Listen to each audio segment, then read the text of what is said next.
Hello students, welcome to BTS classes digital platform पर आपका स्वागत है।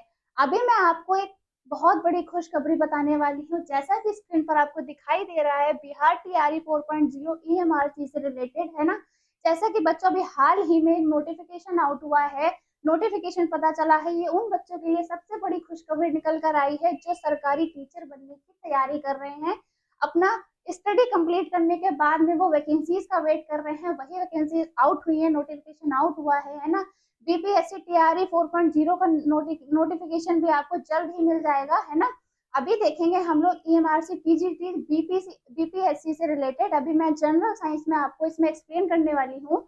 ये छोटी सी जानकारी आपको इसलिए मैंने बताई, जो बच्चे अपनी तैयारी कर रहे हैं वो अपना मतलब फॉर्म भर सकते हैं, उनके लिए बहुत अच्छी बात है। इसमें मैं आपके डाउट्स भी क्लियर करूंगी, जनरल साइंस से रिलेटेड है ना।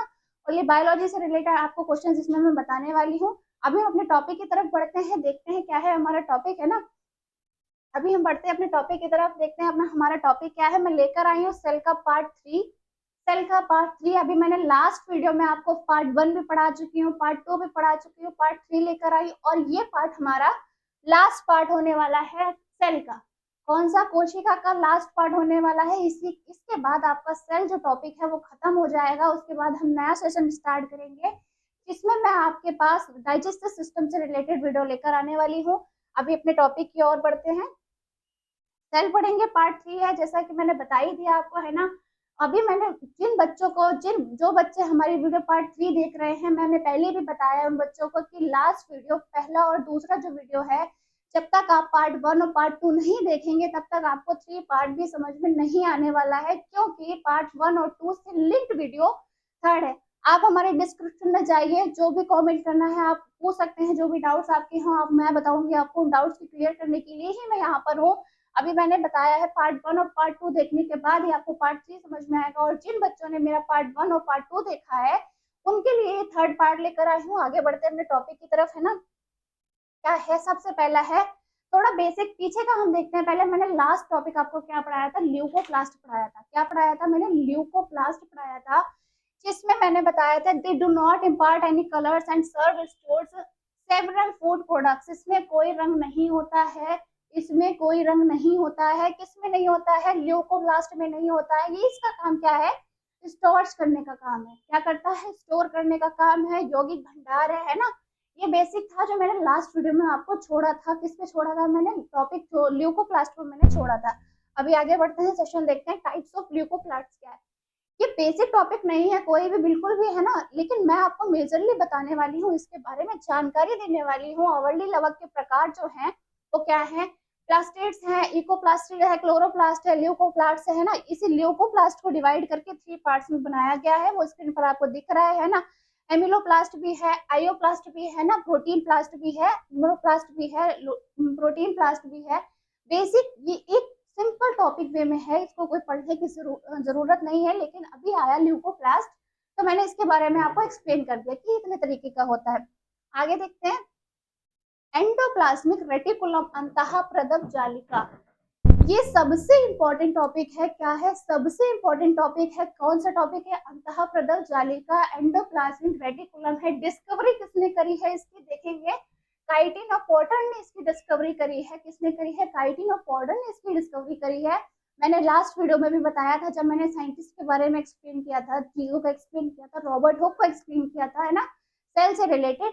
बट ऐसी कोई सी भी डिस्कवरी याद रखने की जरूरत नहीं है जो बहुत पॉपुलर नहीं है। सबसे ज्यादा मेजरली पॉपुलर, जो सबसे ज्यादा फेमस साइंटिस्ट होते हैं उनके बारे में जानकारी लेना, उनके बारे में उनकी डिस्कवरी याद करना इंपॉर्टेंट है, क्योंकि उन साइंटिस्ट की डिस्कवरी पूछी जाती है, क्योंकि जो फेमस होते हैं सबसे ज्यादा, है ना।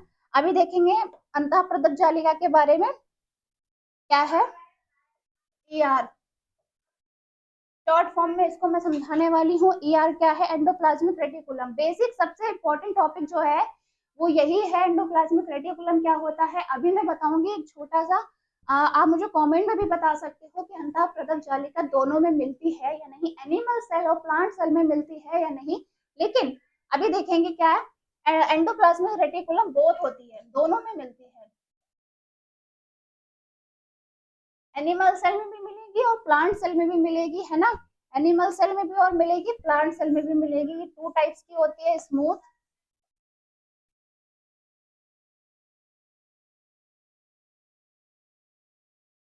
रफ भी होती है, स्मूथ भी होती है। स्मूथ एंडोप्लाज्मिक रेटिकुलम स्मूथ होती है, और अंतः प्रदप जालिका जिसको कहते हैं, हिंदी वाले भी देख लेंगे, चिकनी अंतः प्रदप जालिका जिसको कहते हैं एंडोप्लाज्मिक रेटिकुलम स्मूथ वाली।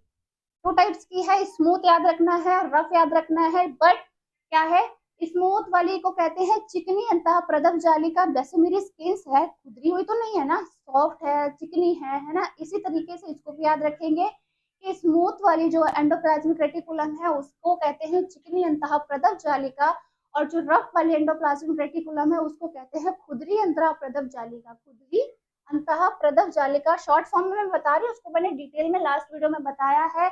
मैं बार बार ये चीज आपको बता रही हूँ, जिन बच्चों ने नहीं देखा है मेरा लास्ट वीडियो, उसको प्लीज डिस्क्रिप्शन में जाकर देख लें, क्योंकि पहला टॉपिक पार्ट 1 में मैंने पढ़ाया है, पार्ट 2 में मैंने पढ़ाया है, तभी आपको समझ में आएगा, क्योंकि थर्ड पार्ट आपको ऐसे समझ में नहीं आने वाला। ये लिंक्ड वीडियो है, बायो हमेशा लिंक्ड होती है, एक ना एक से कनेक्टेड होती है, टॉपिक बाय टॉपिक कनेक्टेड होती है। जब तक आप लास्ट वीडियो नहीं देखोगे तब तक आपको नया सेशन समझ में नहीं आने वाला है ना। ऐसे देखेंगे खुदरी और चिकनी कौन सी है, इसका नाम है चिकनी, चिकनी अंतः प्रदप जालिका।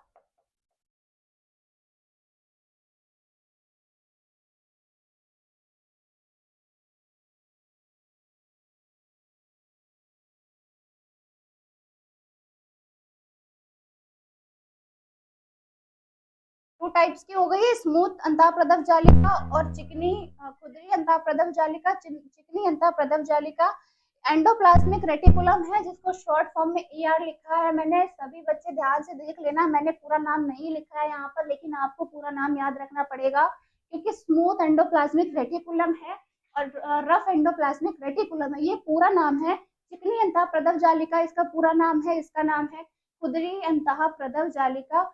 सेम यही है, यही चीज इधर भी आई हुई है, ठीक है, ऐसे याद रखेंगे। आगे देखते हैं, इसमें न्यूक्लियोपोर भी होता है। मैंने आपको माइक्रोस्कोपिक जो स्ट्रक्चर था, किसका, न्यूक्लियस का स्ट्रक्चर था, मैंने वो डिटेल में बताया था आपको, बिल्कुल। केंद्रिका होती है, केंद्रिका के अंदर केंद्रक होता है, न्यूक्लियस के अंदर जो होता है वो न्यूक्लियस होता है, ऐसे मैंने आपको बताया था। ऐसे ही देखेंगे अभी क्या है, एंडोप्लाज्मिक रेटिकुलम के अंदर हम न्यूक्लियस देखेंगे। न्यूक्लियस, न्यूक्लियोलस भी है, न्यूक्लियस भी है, एंडोप्लाज्मिक रेटिकुलम भी है। स्मूथ वाली ये दिख रही है आपको, रफ वाली ये दिख रही है आपको, है ना। न्यूक्लियोपोर जो गैप होते हैं, इस तरीके से जो गैप होता है, बीच का गैप जो होता है, उसको कहते हैं न्यूक्लियोपोर कहते हैं। उसको क्या कहते हैं, न्यूक्लियोपोर कहते हैं। छोटे छोटे डॉट्स की फॉर्म में जो होते हैं वो कौन से, राइबोसोम्स होते हैं। राइबोसोम्स भी होते हैं, छोटे छोटे डॉट की फॉर्म में होते हैं। आगे बढ़ते हैं, गोल्जी बॉडी क्या है अभी देखेंगे। डिस्कवरी किसने करी है, कैमिलो गोल्गी ने करी है। किसने करी है, कैमिलो गोल्गी ने करी है। गोल्जी बॉडी क्या है, बोथ में पाई जाती है, ह्यूमन सेल्स जो होती है, प्लांट सेल्स जो होती हैं उसमें भी पाई जाती है, और इसमें एनिमल सेल में भी और प्लांट सेल, दोनों सेल्स में ही मिलने वाली चीज है। पार्ट कहेंगे, ऑर्गन्स कहेंगे जिनको, है ना, ये दोनों में मिलता है। एनिमल सेल में भी मिलता है और प्लांट सेल में भी मिलता है, ठीक है। किसने डिस्कवर्ड किया है इसको, है ना, कैमिलो गोल्गी ने इसको डिस्कवर्ड किया है। अदर नेम इसको ट्रैफिक कंट्रोलर भी कहा जाता है। किसको, गोल्जी बॉडी को कहा जाता है। पहली चीज याद रखेंगे, बोथ होती है, दोनों में मिलती है ये, है ना। कैमिको कैमिलो गोल्गी जो साइंटिस्ट थे, मैंने पहले भी बताया है, डिस्कवरी सबकी याद नहीं करनी है, जो सबसे फेमस साइंटिस्ट है सिर्फ उनकी डिस्कवरी याद करनी है। ट्रैफिक कंट्रोलर कहा जाता है। वर्क क्या है, मिडल है। वर्क क्या है, मिडल है। मिडल में पाया जाने वाला पार्ट है, एक ऑर्गन है ना, किसमें मिलता है, ह्यूमन सेल। प्लांट सेल में भी मिलेगा आपको। किस तरीके से स्ट्रक्चर होता है इसका, इस तरीके से स्ट्रक्चर होता है, आपको बहुत सारे मिलेंगे, एनिमल सेल में भी, प्लांट सेल में भी इसको।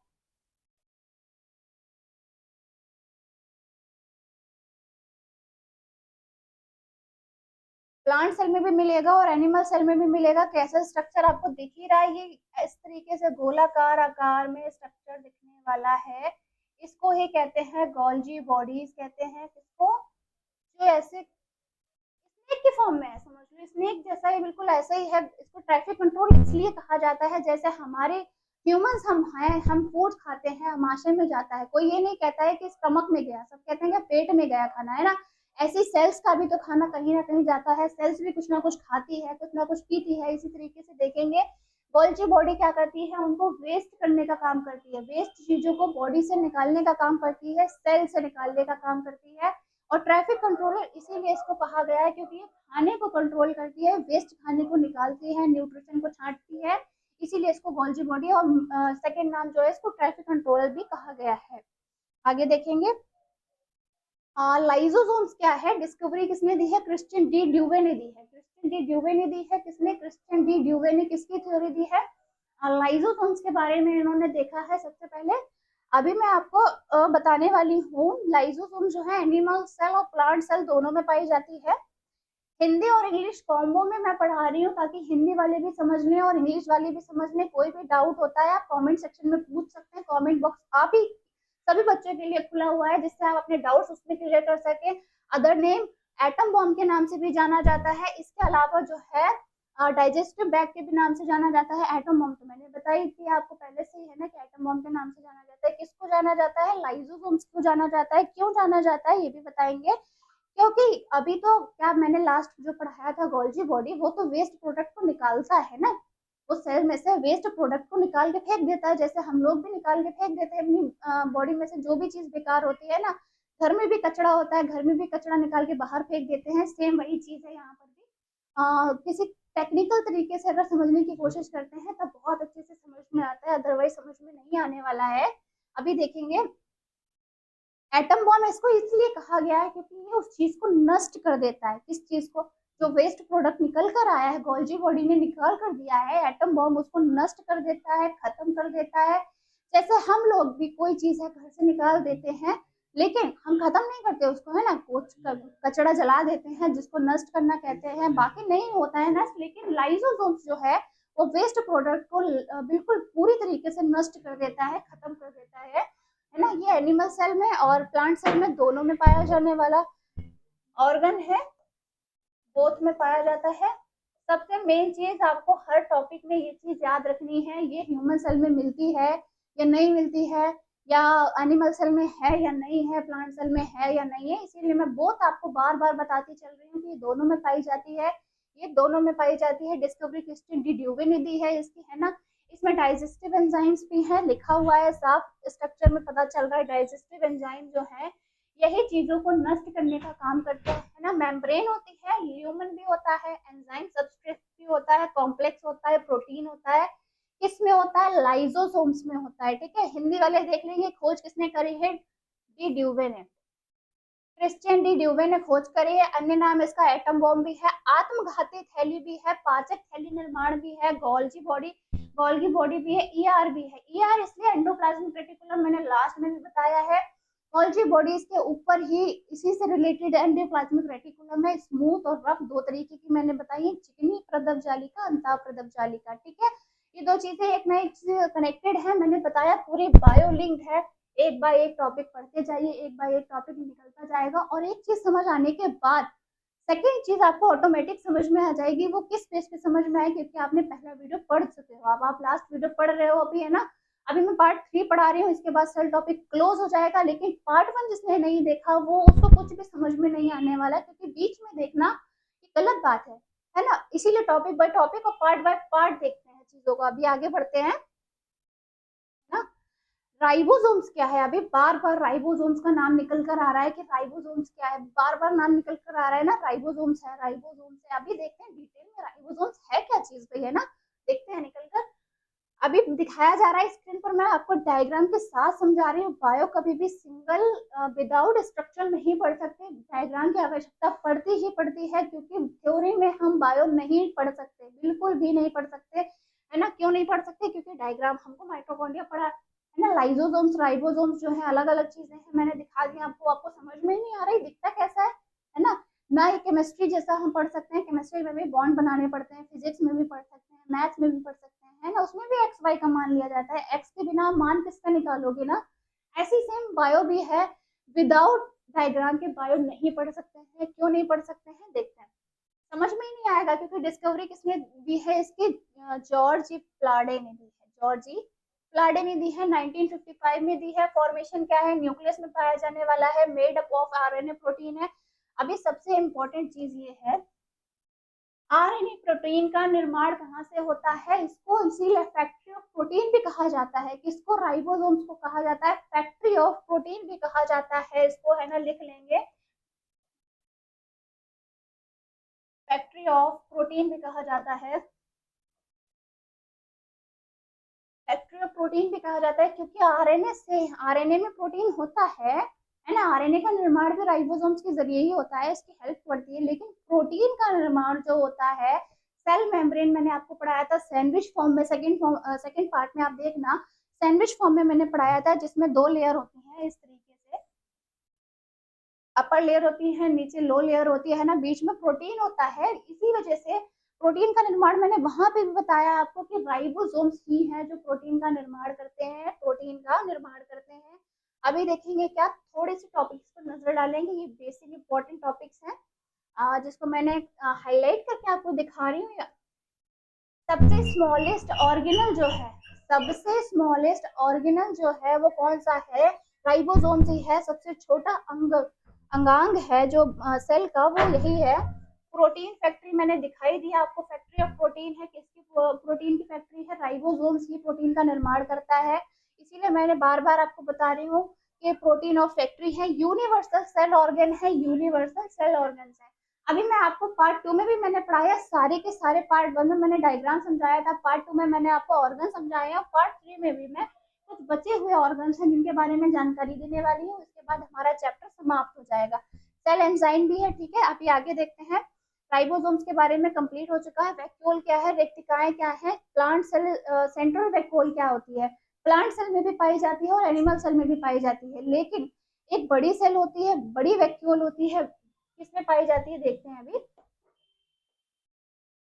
प्लांट सेल में सबसे ज्यादा होती है। प्लांट सेल में बहुत सारी वैक्यूल्स नहीं होती हैं, लेकिन 1 हो गई, 2 हो गई, 3 हो गई, है ना, इससे ज्यादा नहीं मिलेंगी। लेकिन एनिमल सेल में क्या होता है, एनिमल सेल का स्ट्रक्चर इस तरीके से है जिसमें एक ही वैक्यूल होती है, किसमें एक ही वैक्यूल होती है, किसमें एक वैक्यूल होती है, एनिमल सेल में एक ही वैक्यूल मिलती है, प्लांट सेल में अधिक मिलती है। अभी थोड़ा सा थ्योरी की तरफ नजर डालेंगे हम ना। The vacuole is surrounded by a semi permeable out of the cytoplasm होती है, विच कॉल्ड अ टेक्नोप्लास्ट। टोनोप्लास्ट जो होता है, अभी मैं देखूंगी टोनोप्लास्ट क्या है यहाँ पर, है ना। टोनोप्लास्ट जो है, जो सबसे ज्यादा वैक्यूल जो है, फूड हम लोग खाते हैं, हम लोग न्यूट्रिशन लेते हैं, हमारी बॉडी में भी फूड स्टोर होता है। जैसे कि व्रत रखते हैं, व्रत के दौरान, व्रत इसीलिए रखा जाता है क्योंकि अभी हमने पूरा दिन नहीं खाया, हमारी बॉडी में बैक्टीरिया हैं, वायरस हैं, जिनको कुछ ना कुछ तो खाने के लिए चाहिए, है ना। ऑर्गन्स तो वो खाते ही खाते हैं ना। हम फूड खाते हैं, हमारी एनर्जी कौन ले लेता है, बैक्टीरिया वायरस ले लेते हैं ना। लेकिन जब व्रत रखते हैं या फिर फास्ट रखने के बाद, या फिर हम भूखे रहते हैं ना, किसी कारणवश हम भूखे रहते हैं, तब सबसे पहले जो ऑर्गन्स होते हैं ना, वो क्या चीज खाना चालू करते हैं, हमारी बॉडी में स्टोर करा हुआ फूड, और जो कार्बोहाइड्रेट जमा हो जाता है, प्रोटीन जमा हो जाता है, इन चीजों को खाना कम कर देते हैं ना, इसको शुरू कर देते हैं। वैक्यूल जो है surrounded by the semi permeable, semi अर्ध पारगम्य है। मैंने 3 तरीके का पारगम्य भी बताया था आपको, पारगम्य होता है, अर्ध पारगम्य होता है, अपारगम्य होता है, सेमी परमिएबल, परमिएबल होता है ना, ये मैंने बताया था। लिपिड के फॉर्म में मिलता है, मेम्ब्रेन होती है, ये एक तरीके की मेम्ब्रेन होती है, एक तरीके की लिपिड मेम्ब्रेन होती है, जो मिलती है, किसमें मिलती है, वाटर में मिलती है। वाटर में मिलने वाली फॉर्म है। Vacuole called the storage house of the cell. मैंने बताया ये स्टोर करती है, किसको स्टोर करती है, प्रोटीन को स्टोर करती है। सारा वेस्ट प्रोडक्ट जो है वो मतलब इसको जो चीज चाहिए होता है वो चीजें ऑब्जॉर्व करके रख लेती है, शुगर रख लेती है, ऑर्गेनिक रख लेती है, ऑक्सीजन रख लेती है, O2 CO2 रख लेती है ना, टोनोप्लास्ट जिसको कहते हैं ना। इसमें सबसे ज्यादा एक लिक्विड पदार्थ मिलता है, उसको टोनोप्लास्ट कहते हैं। अर्ध पारगम्य मैंने बता ही दिया है, पार्ट 2 में मैंने इसको डिटेल में बताया, 3 तरीके का होता है। अभी देखेंगे क्या क्या चीजें ये ऑब्जर्व करती है अपने अंदर, है ना। विच mineral, salt, sugar, organic acid, O2 में एंड होता है, CO2 होता है, एक्सेट्रा होता है, और एंड फील्ड, है ना, क्या है इसको देखेंगे। शुगर ऑब्जॉर्व करता है, इंग्लिश वाले भी देखेंगे, हिंदी में भी मैं बताऊंगी। ऑर्गेनिक स्टोर करता है, एसिड स्टोर करता है, O2 का मतलब ऑक्सीजन होता है, ऑक्सीजन को स्टोर करता है, CO2 को स्टोर करता है, ईटीसी को स्टोर कर एक्सेट्रा चीजें स्टोर करता है। रिक्तिकाएं चारों ओर से एक अर्ध पारगम्य झिल्ली लिपिड से घिरी रहती हैं। हिंदी में भी बताती जा रही हूँ ताकि दोनों सेशन के बच्चों को समझ में आता रहे। रिक्तिकाएं चारों ओर से एक अर्ध पारगम्य झिल्ली लिपिड से घिरी रहती हैं जो नमक के पानी में साइटोप्लाज्म में बाहर रहने की अनुमति देता है। कौन से? नमक के पानी में मिलने वाली। लेकिन नमक का पानी, समुद्र में भी नमक का पानी होता है। खारा पानी इसीलिए कहा जाता है क्योंकि उसमें क्षण मिलते हैं, साइटोप्लाज्म के क्षण मिलते हैं, उसमें नमक नहीं होता है। क्या मिलता है? साइटोप्लाज्म नामक एक ऑर्गेनिजम्स है छोटा सा, जिसको तरल रूप में मिलता है, बाहर रखने की अनुमति नहीं देता है। वो वाटर में ही मिलेगा आपको, मेजरली जनरल बाहर नहीं मिलेगा आपको। टोनोप्लास्ट कहते हैं जिसको, इसी को जो द्रव्य मिलता है उसी को कहते हैं टोनोप्लास्ट। क्या कहते हैं? टोनोप्लास्ट का दूसरा नाम है। रिक्तिकाओं को कोशिकाओं का भंडार घर कहा जाता है। मैंने बताया चीजें ऑब्जॉर्व करता है। शर्करा मतलब शुगर होती है, जिसको मीठी फॉर्म में भी कह सकते हैं, चीनी के फॉर्म में मिलता है। खनिज लवण होते हैं, खनिज लवण भी मिलेंगे। कार्बनिक अम्ल मिलेगा, CO2 ऑक्सीजन मिलेगा, है ना, O2 ऑक्सीजन मिलेगा, CO2 भी मिलेगा। ये पूरा भंडार क्या है? इसी के वैक्यूल के अंदर ही आपको देखने को मिलेगा, है ना। आगे देखते हैं क्या है नेक्स्ट टॉपिक हमारा। वैक्यूल है, मैंने बता ही दिया है, प्लांट सेल में भी होता है, एनिमल सेल में भी होता है। स्ट्रक्चर मैंने आपको इसलिए शो किया है स्क्रीन पर ताकि आप देख सको इस तरीके की वैक्यूल दिखती है, किस तरीके की वैक्यूल दिखती है। इसमें बाहरी लेयर भी होती है और अंदरी लेयर भी होती है। इसको एक मतलब कांच टाइप से देख लो, जार होता है, अर्धपारगम इसीलिए कहा गया है। कोई भी आए और कोई भी चला जाए, ट्रांसपेरेंट होता है, जिसको कहते हैं ट्रांसपेरेंट, है ना। जो आगे से पीछे, जैसे हम फिजिक्स में लेंस पढ़ते हैं ना, आगे भी दिखाई देता है, उत्तल लेंस भी होता है, अवतल लेंस भी होता है। सेम वही लॉजिक इधर भी लगाना है आपको, है ना। जिस वैक्यूल के अंदर हम आर पार देख सकें, वही वैक्यूल क्या होती है, वही जो पार्ट होता है सेल्स में, उसको वैक्यूल कहते हैं। सेल स्नैप होती है, कंट्रोल होता है, इसीलिए कंट्रोलर कहा गया है क्योंकि ये फूड स्टोर करता है। इसमें वैक्यूल आपको यहाँ पे देखने को मिल ही रही है ना। आगे इसमें भी वैक्यूल आपको यहाँ पे भी देखने को मिल रही है, और ये बड़ी वैक्यूल है ना। प्लांट सेल में मैंने कहा ये वैक्यूल ज्यादा होती है, एनिमल सेल में एक ही होती है। एनिमल सेल में आपको एक ही वैक्यूल दिख रही है, लेकिन प्लांट सेल में आपको दो वैक्यूल दिख रही है। दो से अधिक भी होती हैं, दो ही नहीं होती हैं, लेकिन मैंने बता दिया आपको। इसी के साथ मैंने वैक्यूल का टॉपिक क्लोज कर दिया। आगे देखते हैं सेंट्रोसोम, जिसको तारक काय कहते हैं, जिसको तारक काय कहते हैं। ये इंपॉर्टेंट टॉपिक नहीं है, मेजरली आप इसको जानकारी में ले सकते हैं। जो सेंट्रोसोम्स जो होते हैं help in the cell division, सबसे ज्यादा सेंट्रोसोम्स जो है सेल डिवीजन में हेल्प करते हैं। मैंने पार्ट 1 में आपको सेल को डिवाइड करके बताया था कि किसके फॉर्म में मिला था हमें, कोष्टक की फॉर्म में, कोष्टक के फॉर्म में मिला था सेल। पहली बार हमें किसने देखा था? रॉबर्ट हुक ने देखा था। किसमें देखा था? कॉर्क नामक एक प्लांट था, जो कांच की बोतल पे, वाइन बोतल है, शराब की बोतल है, जिनमें ढक्कन लगे होते हैं छोटे छोटे, उसमें लकड़ी भी होती है, सॉफ्ट भी होता है, जिसमें जिसको हम कॉर्क के फॉर्म में कहते हैं। उसी में पहली बार कोष्टक के रूप में मिला था सेल। मैं तीनों चीजें मैं डिटेल में बताती जा रही हूँ। पार्ट 1 का भी रिवीजन करा रही हूँ, पार्ट 2 का भी रिवीजन करा रही हूँ, पार्ट 3 में मैं आपको नई चीजें बताने की कोशिश कर रही हूँ। देखते रहना। कोष्टक के बारे में बताया था, किसने बताया था? पार्ट 2 में मैंने आपको साइंटिस्ट के बारे में बताया था, जिसमें रॉबर्ट हुक ने बताया था। कोष्टक की फॉर्म में मिलता है, एक ब्लैंक रूम की तरह मिलता है, जिनको सेल कहते हैं। सेल जो है, सेल अभी हमने देखा कि ये सेल है, ठीक है। अभी हमने देखा ये 3 तरीके के सेल है, ये तीनों मदर सेल हो गए, ठीक है। अभी इन्होंने अगर ये डिवाइड करेंगे अपना, मियोसिस या माइटोसिस होगी इसमें, है ना, कोशिका विभाजन जिसको कहते हैं। इसी तरीके से इन्होंने अपनी दो दो सेल बना ली, है ना। अब हमारे अंदर भी सेल्स का डिवीजन होता ही जा रहा है, होता ही जा रहा है। ऐसा नहीं है, सेल डिवीजन होना भी हानिकारक हो सकता है, सेल्स का डेड होना भी बहुत जरूरी है। अगर हमारी सेल्स डेड नहीं होंगी तो हमारी बॉडी ही नष्ट हो जाएगी, खत्म हो जाएगी, और हम मर जाएंगे, हम लोग डेड हो जाएंगे। इसीलिए सेल्स का निर्माण होना भी बहुत जरूरी है, और सेल्स का डेड होना भी बहुत जरूरी है। कोष्टक के फॉर्म में देखा गया पहली बार मदर सेल हो गई। अभी इन्होंने, अभी कोई, हम ह्यूमंस ही हैं, अगर कोई लड़की है, उसकी शादी होने के बाद में अगर वो बच्चा पैदा कर देती है ना, उसके बाद वो माँ बन जाती है ना, मदर हो गई वो, तो ऐसे इसको देखेंगे। वही सेम ह्यूमन की जो मतलब प्रैक्टिकल लाइफ है ना, उसको आप सेल्स में उतार कर देखो, इजी फॉर्म में आपको बायो समझ में आने वाली है ना। अभी ये माँ बन गई है, यहाँ पे इसने 2 बच्चों को जन्म दे रखा है ना। अभी ये 2 बच्चे क्या है, ये इनकी पीढ़ी बाय पीढ़ी बढ़ती जा रही है, इनकी पीढ़ी बाय बढ़ती जा रही है, बिल्कुल, है ना। ये मदर सेल क्या है, ये तो बूढ़ी हो चुकी है, डेड होने वाली है। अब डेड सेल्स का निकलती कैसे हमारी बॉडी में, तो डेड से बढ़ती जा रही है ना, निकल कैसे ही रही है, किस तरीके से निकलेंगे?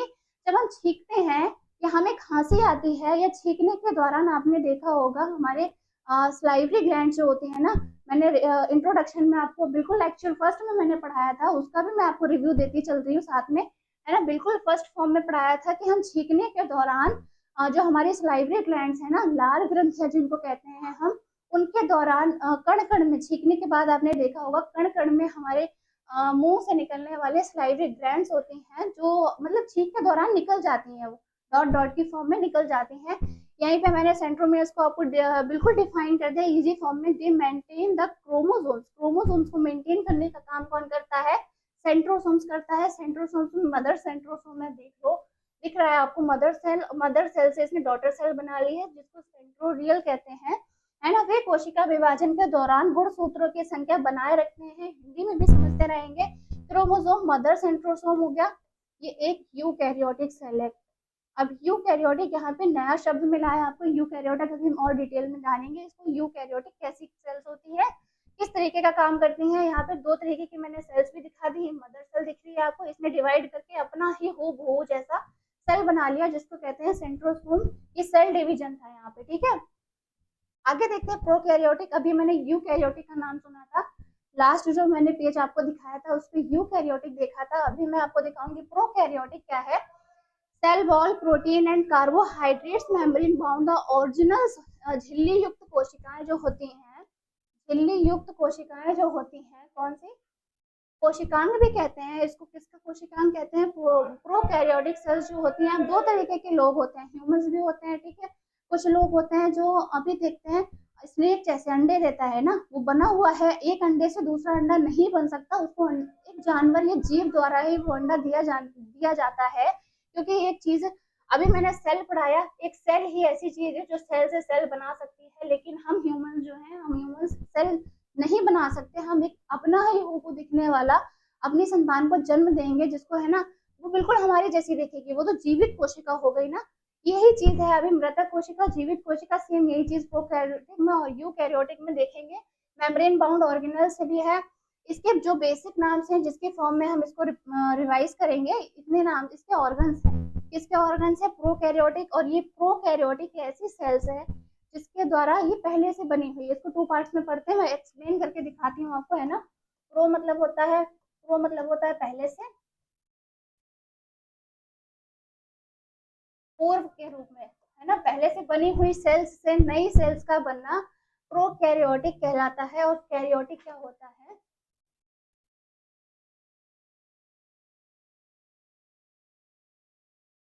कैरियोटिक क्या होती है? सेल्स होती है। कैरियोटिक क्या होती हैं? सेल्स होती हैं, जिसको हिंदी में कोशिका कहते हैं। पहले से बनी हुई, पूर्व से बनी हुई कोशिका जो होती हैं वो प्रोकैरियोटिक ही होती हैं। प्रो से याद रखो पहला, है ना। अभी यूकैरियोटिक आगे देखेंगे, समझेंगे, पहले इसको देख लेते हैं। न्यूक्लियस प्लस भी होता है, माइटोकॉन्ड्रिया भी होता है, क्रोमोप्लास्ट भी होता है, क्लोरोप्लास्ट भी होता है ना। मेम्ब्रेन भी होती है, कैप्सूल टाइप से गोल्जी बॉडीज भी होती हैं, लाइबोसोम्स भी होती है, सेंट्रोसोम्स भी होती है, वैक्यूल भी होती है, present blue and green algae, Hare colour की और ग्रीन कलर की एल्गी में पाया जाने वाला प्रोकैरियोटिक सेल्स होती हैं। प्रोकैरियोटिक सेल्स होती हैं, रेस्पिरेशन में हेल्प करती हैं, प्लाज्मा मेम्ब्रेन कहते हैं इसको, है ना। रेस्पिरेशन मतलब सांस लेना।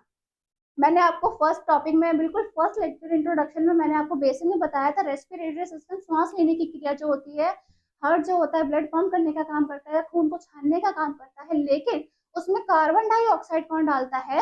CO2 की मात्रा कौन डालता है? ऑक्सीजन की मात्रा कौन डालता है? और फेफड़े डालते हैं, हमारे लंग्स डालते हैं। वही चीज यहाँ पे भी हो रही है। सेल्स में रेस्पिरेशन होता है, सेल्स में भी ऑक्सीजन मिलना बहुत जरूरी होता है। आगे देखेंगे। यूकैरियोटिक सेल है ना, यूकैरियोट, अभी प्रोकैरियोटिक के बारे में जानकारी ले रहे थे, अभी यूकैरियोटिक के बारे में जानकारी लेंगे।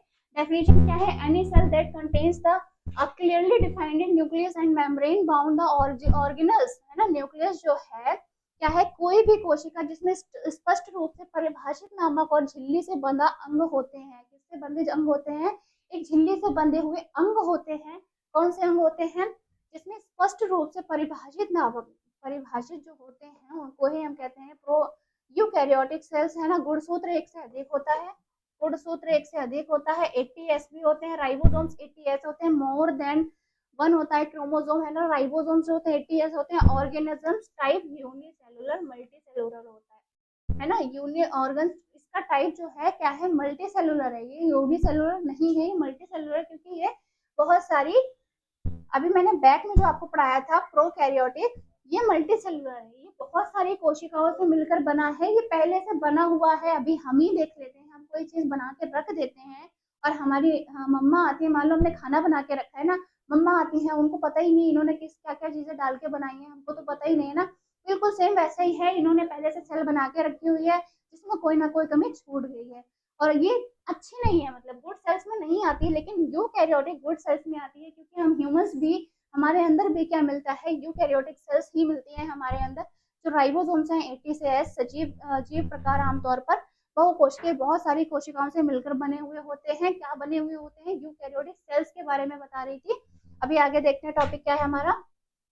यूकैरियोटिक सेल वॉल जो होती है सेलुलोज की बनी होती है, सेल वॉल जो है वो सेलुलोज की बनी हुई होती है। मेम्ब्रेन बाउंड ऑर्गेनल्स, झिल्ली युक्त कोशिकांग होता है, झिल्ली युक्त कोशिकांग होता है ना। अभी इसके जो ऑर्गन्स हैं उसके बारे में जानेंगे, अभी मैं ऑर्गन्स के बारे में ही आपको बता रही थी। वैक्यूल होती है, सेंट्रोसोम होती है, बिल्कुल डायग्राम देखते चलिए, साथ में राइबोसोम्स भी है, माइटोकॉन्ड्रिया भी है, लाइसोसोम्स भी है, डीएनए भी मिलता है सेल्स में।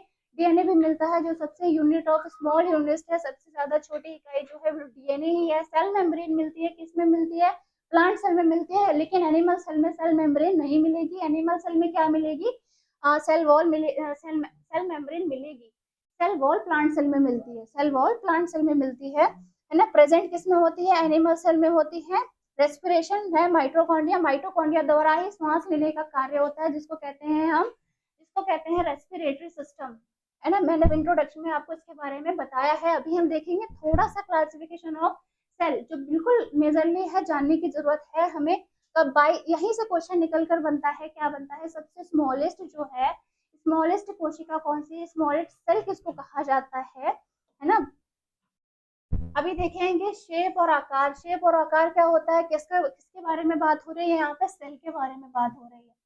सेल के बारे में बात हो रही है। सेल जो होती है लिविंग वर्ल्ड भी होती है और ह्यूमंस भी होती है। यहाँ पे हमारे बारे में बात हो रही है, ह्यूमंस के बारे में बात हो रही है, और लिविंग वर्ल्ड जिनको सजीव जगत कहते हैं, लिविंग सेल्स के बारे में बात हो रही है, जो जीवित हो, डेड सेल्स की बात नहीं हो रही है, जो मृतक कोशिका जिनको कहते हैं ये। लेकिन क्या है, सजीव जगत है, स्मॉलेस्ट। अब देखते हैं दो टाइप, ये तो टू टाइप्स की मिल गई आपको, है ना, ह्यूमंस भी मिल गया और लिविंग वर्ल्ड में भी मिल गया। सजीव जगत जो होते हैं वो टू टाइप्स के होते हैं। स्मॉलेस्ट जो होती है सेल, सबसे स्मॉलेस्ट सेल जो होती है, साइकोप्लाज्मा में मिलने वाली गैल्सी गैल्सी कैप्टिकम मिलती है। कौन सी मिलती है, गैल्सी कैप्टिकम मिलती है। किसमें मिलती है, साइकोप्लाज्मा में मिलती है। कौन सी, सबसे स्मॉलेस्ट कोशिका ही है साइकोप्लाज्मा में मिलने वाली, ठीक है। लार्जेस्ट जो होती है, सबसे बड़ी लार्जेस्ट सेल जिसको कहते हैं एग सेल ऑफ ऑस्ट्रिच, शुतुरमुर्ग का अंडा जिसको कहते हैं, सबसे बड़ी सेल होती है, किसमें, सजीव जगत में कहा जाता है ना। आगे देखेंगे ह्यूमंस के बारे में। हम ह्यूमंस के बारे में बात हो रही है, हम ह्यूमंस के अंदर भी सेल्स होती हैं, बहुत सारी सेल्स होती हैं, बट क्या है, सबसे ज्यादा स्मॉलेस्ट सेल जो होती है वो फीमेल में पाई जाने वाली ओवम होती है, जिसको अंडाणु कहते हैं, जिसको अंडाणु कहते हैं। लार्जेस्ट जो और हैवीएस्ट सेल है जिसको स्पर्म और शुक्राणु कहते हैं, ये मेल्स में मिलने वाली सेल है, इसको मेल्स में मिलते हैं। इसको देख लेंगे, आकृति आकार अलग अलग तरीके का होता है ना। ह्यूमंस में मिलती है जो सबसे ज्यादा स्मॉलेस्ट सेल होती है, जिसको ओवम कहते हैं, जो फीमेल्स में मिलती है, और जो सबसे ज्यादा हैवीएस्ट लार्जेस्ट। मानव के बारे में बात हो रही है, ह्यूमंस की बात हो रही है, जिसमें मेल में मिलने वाली सबसे ज्यादा हाईएस्ट सेल जो होती है वो शुक्राणु को कहा जाता है, स्पर्म को कहा जाता है, जो सबसे बड़ी सेल होती है, ठीक है। यहाँ पे टू टाइप्स की सेल मैंने बता दी आपको, सजीव जगत के बारे में भी बताया, समझाया है मैंने आपको, मानव के बारे में बताया है ना। इसी के साथ हमारा सेल का टॉपिक यहाँ पे क्लोज होता है, जिसमें मैंने आपको पार्ट 1 में डिस्क्राइब किया है, पार्ट 2 में डिस्क्राइब किया है, पार्ट 3 में मैंने आज फाइनली ओवरव्यू के साथ, मैंने सारा इंट्रोडक्शन के साथ मैंने आपको ऑर्गन्स के बारे में बताया। मैंने आपको सबसे पहले डायग्राम एक्सप्लेन किया था मैंने, उसके बाद में मैंने पार्ट 2 में आपको क्या पढ़ाया, पार्ट 2 में ऑर्गन्स बाय ऑर्गन्स मैंने टॉपिक बाय टॉपिक लेकर आई और उसको मैंने समझाया, एक्सप्लेन करने की कोशिश की थी आपके सामने। उम्मीद है आपको समझ में आया होगा। सेल क्लासिफिकेशन यहाँ पे खत्म होता है और यहाँ पे हमने अपने पार्ट 3 को भी समाप्त किया है। उम्मीद करती हूँ आपको अच्छा लगा होगा वीडियो, है ना। आगे जिन बच्चे का कोई भी डाउट है ना, वो मुझसे कमेंट में पूछ सकते हो। कमेंट सेक्शन आपके लिए पूरी तरीके से खुला हुआ है, क्योंकि पार्ट 1 नहीं देखोगे तो पार्ट 2 नहीं समझ में आएगा, और पार्ट 2 उठा लिया अगर आपने तो पार्ट 3 समझ में नहीं आएगा। इसीलिए आपको इंट्रोडक्शन से लेकर 16 चैप्टर मैंने इंट्रोडक्शन में बताए थे, जिसमें से पार्ट 1 मैंने आज कंप्लीट कर दिया है पूरी तरीके से। सेल का टॉपिक खत्म होता है यहाँ पर। बने रहिए हमारे वीडियो के साथ और वीडियो को लाइक भी कर दीजिए, चैनल को सब्सक्राइब कर दीजिए, जिस कारण सभी बच्चों को ये वीडियो मिल सके और उनको भी आगे अपनी सरकारी नौकरी टीचर बनने की तैयारी वो कर सके। मैंने टीजीटी के बारे में आपको बताया था स्टार्टिंग में, नई खुशखबरी निकल कर आई थी उन बच्चों के लिए। इसी के साथ हमारे चैनल को लाइक कर दीजिए, बने रहिए हमारे चैनल के साथ। Thank you.